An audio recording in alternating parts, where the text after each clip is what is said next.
Good evening मेरे class 12th की प्यारे बच्चों। आज हम लोग चलेंगे जो हम लोग का पोएट्री वाले सेक्शन में पहली पोएम है माई मदर एट 66। आज हम लोग इस पोएम की सेंट्रल आइडिया को देखेंगे। मींस आज की इस क्लास में इस पोएम की सेंट्रल आइडिया को कवर करेंगे। और इस सेशन का हम लोग का इंग्लिश में टारगेट है 100 आउट ऑफ 100 मार्क्स लाना, इसलिए आपकी जिम्मेदारी और भी बढ़ जाती है। जितनी भी इंपॉर्टेंट क्लासेस यूट्यूब पर आपको दी जा रही हैं, आप सभी इंपॉर्टेंट क्लासेस को अटेंड करोगे, किसी भी क्लास को आप मिस नहीं करोगे। और अभी तक जितनी भी इंपॉर्टेंट क्लासेस हो चुकी हैं, यदि उनमें से कोई भी क्लास आपकी छूटी हो तो आप चैनल की प्लेलिस्ट में जाइए। चैनल की प्लेलिस्ट में जाएंगे तो वहां पर आपको इंग्लिश क्लास 12 इंपॉर्टेंट क्लासेस करके प्लेलिस्ट मिल जाएगी, जिसमें अब तक जितनी भी इंपॉर्टेंट क्लासेस चली हुई हैं सारी क्लासेस एक शेड्यूल वाइज लगी हुई हैं। तो जहां से भी आपका छूटा हो आप वहां से देख करके और देखिए आपका इस पोएम की सेंट्रल आइडिया लिखी गई है। और सेंट्रल आइडिया के नीचे देखिए एक सेंट्रल आइडिया किस वर्ष में आपकी बोर्ड परीक्षा में पूछी गई है। तो भैया यहां पर देखिए लिखा गया है यूपी बोर्ड 2022 के EEF EG EH EJ मतलब 5 सेट में पूछी गई सेंट्रल आइडिया है। यूपी बोर्ड 2022 में इंग्लिश का टोटल 7 सेट बना था और उन 7 सेट में 5 सेट में एक पूछी गई सेंट्रल आइडिया है। तो समझ सकते हैं कि एक कितनी इंपॉर्टेंट सेंट्रल आइडिया है। और यहां पर देखिए यूपी बोर्ड 2023 के ZW ZV ZX ZZ AA AB मतलब टोटल 6 सेट में पूछी गई इस सेंट्रल आइडिया है। और यूपी बोर्ड 2023 में टोटल 8 सेट आपका इंग्लिश का बना हुआ था, उन 8 सेट में 6 सेट में आपकी इस सेंट्रल आइडिया पूछी गई थी। तो इसलिए आप लोग अंदाजा लगा सकते हैं कि इस सेंट्रल आइडिया आपके लिए कितना इंपॉर्टेंट है। और वैसे भी पहली पोएम की जो भी सेंट्रल आइडिया होती है वह इंपॉर्टेंट ही होती है, वह आपकी बोर्ड परीक्षा में आने की संभावना उसकी 90% से ज्यादा होती है। ठीक है, और यहां पर हमने आपको प्रूफ भी दिखा दिए, आपका जो है प्रूफ हमने दिखा दिए कि किस तरह से सभी सेट में सेंट्रल आइडिया पूछी गई थी। तो अब भैया हम लोग समझते हैं कि सेंट्रल आइडिया में लिखते क्या है, उसके बारे में समझ लेते हैं। उसके बाद इस पोएम की सेंट्रल आइडिया पर हम लोग आएंगे। तो भैया सेंट्रल मीन्स होता है मुख्य होता है, आइडिया मीन्स होता है विचार। मीन्स किसी भी पोएम के मुख्य विचार को लिखना ही सेंट्रल आइडिया कहलाता है। अब जो हम लोग आ जाते हैं इस पोएम पे चर्चा कर लेते हैं। इस पोएम का नाम क्या है, माई मदर एट 66 है। और इस पोएम को किसने लिखा हुआ है, कमला दास ने लिखा हुआ है। और कमला दास ने इस पोएम के थ्रू क्या कहना चाहती हैं, जो उनकी मां बूढ़ी हो रही हैं उसी के बारे में वो अपना कंसर्न अपनी चिंता दिखाना चाहती है ना। मीन्स चिंता दिखा रहे हैं कि किस तरह से उनकी मां जो है बूढ़ी हो रही है और उससे जो उन्हें नुकसान होगा, जो परेशान हो रही हैं, वही सारी चीजें तो इस पोएम में दिखाई गई हैं। तो आप उन्हीं सारी चीजों को अपने शब्दों में बना करके क्या कर देंगे, लिख देंगे। तो अब देखिए हमने यहां पर इस पोएम की सेंट्रल आइडिया में क्या लिखे हुए हैं, आप इस चीज को ध्यान से समझिए। देखिए हमने लिखे हुए हैं ageing is a natural process in the human life and animals.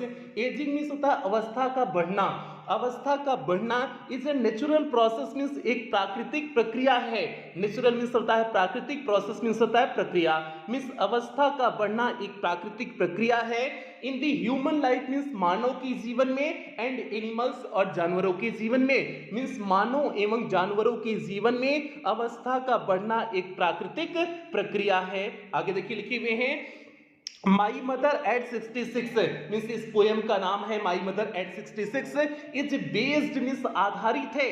Based means होता है आधारित होना। मीन्स माई मदर एट 66 ये जो पोएम है यह आधारित है ऑन दी थीम मीन्स विषय पर। थीम मीन्स होता है विषय पर आधारित है। ऑफ एडवांसिंग एज मीन्स बढ़ती हुई उम्र के विषय पर आधारित है। एडवांसिंग मीन्स हो जाएगा बढ़ती हुई, एज मीन्स हो जाएगा उम्र। मीन्स यह बढ़ती हुई उम्र के विषय पर आधारित है। and the fear of loss and separation associated with it आप ध्यान दीजिए आगे दिए हुए हैं and fear of loss means खोने का डर, and separation और जो है अलगाव का डर, खोने और अलगाव का डर associated with it means इसके साथ जुड़ा हुआ है, इस थीम के साथ, इस विषय के साथ खोने और अलगाव का डर भी जुड़ा हुआ है। मींस इस पोएम की थीम क्या है, एडवांसिंग एज है। मींस इस पोएम का थीम अर्थात विषय क्या है, एडवांसिंग एज मींस बढ़ती हुई उम्र है। इसके साथ साथ जो है जो खोने और अलगाव का डर होता है, मींस किसी की उम्र बढ़ रही तो जाहिर सी बात है आप उससे खोने का जो है डर बना रहता है, तो वही जो है खोने और अलगाव का डर इस थीम से जुड़ा हुआ है, मींस इस पोएम के विषय से जुड़ा हुआ है। ठीक है, आगे देखिए आगे लिखे हुए हैं दी पोएटिस अंडरगोज मीन्स जो है कवित्री गुजरती हैं, अंडरगोज मीन्स होता है गुजरना, कवित्री गुजरती हैं a plethora of emotions, plethora means हो जाएगा प्रचुरता, ऑफ इमोशंस मीन्स भावना, मीन्स कवित्री भावनाओं की प्रचुरता से गुजरती हैं। When she sees her mother, जब वे अपनी माँ को देखती हैं, एजिंग मीन्स उनकी उम्र को बढ़ती हुई देखती हैं, जब कवित्री अपनी माँ की बढ़ती हुई उम्र को देखती हैं तो वह भावनाओं की प्रचुरता से गुजरती हैं एंड फील्स और महसूस करती हैं दी पैंग्स ऑफ सेपरेशन मीन्स अलगाव के दर्द को महसूस करती हैं, पैंग्स मीन्स हो जाएगा दर्द, ऑफ सेपरेशन मीन्स अलगाव, वे अलगाव के दर्द को महसूस करती हैं at the thought of losing her, उन्हें खोने के डर के विचार से, उन्हें खोने के डर के विचार से वे अलगाव के दर्द से दर्द को क्या करती हैं महसूस करती हैं, फील करती हैं। अगर लिखे हुए हैं सी आल्सो विशेष, वह यह भी इच्छा करती हैं for the lost beauty means उनकी जो खोई हुई सुंदरता है वह उसकी भी इच्छा करती हैं and youth of her mother, और अपनी माँ की जवानी को भी विश करती हैं मीन्स इच्छा करती हैं, सोचती हैं कि उनकी माँ की जो है खोई हुई सुंदरता और जवानी पुनः वापस आ जाए।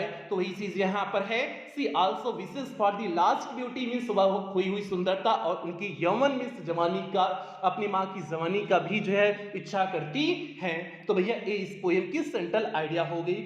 हमने एकदम सिंपल वर्ड्स में आपको बता दिए हैं, मतलब एकदम सरल शब्दों में आपको बता दिए हैं, और इससे सिंपल सेंट्रल आइडिया आपको इस पोएम की कहीं पर भी देखने को नहीं मिलेगी, चाहे आप जितना सीरीज देख लें, किताब देख लें, कहीं पर भी जो है इस सेंट्रल आइडिया से सिंपल आपको सेंट्रल आइडिया देखने को नहीं मिलेगी। और सभी बच्चे इस पोएम की सेंट्रल आइडिया को अच्छी तरह से तैयार कर लेंगे, इसमें कोई लापरवाही नहीं करेंगे। एक बार और इस पोएम की सेंट्रल आइडिया को देख लेते हैं, उसके बाद क्लास की हम लोग समाप्ति करेंगे। तो भैया आपका इसमें है ageing is a natural process in the human life and animals, my mother eight 66 is based on the theme of advancing as and the fear of loss and separation associated with it. The poetess undergoes a plethora of emotions when she sees her mother aging and feels the pangs of separation at the thought of losing her.